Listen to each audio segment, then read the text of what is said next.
வாழ்க்கையின் வேரறுப்பது ஓம் நமச்சிவாயா. வேத வாழ்க்கையை கூட்டுவிப்பது ஓம் நமச்சிவாயா.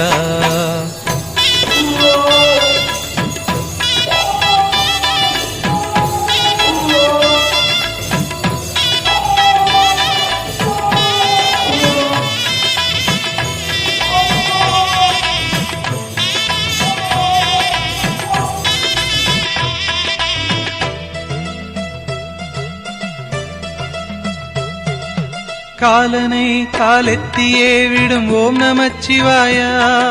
காமனை கண்ணழலிலே சுடும் ஓம் நமச்சிவாயா. விதிமகளாயிரம் பழி சொல்லினும் அதை யாவும் நம்பாமலே சிவனடியாரினை மன நிம்மதியோடு வாழ வைக்கும் ஐயா. ஹரஹர ஓம்.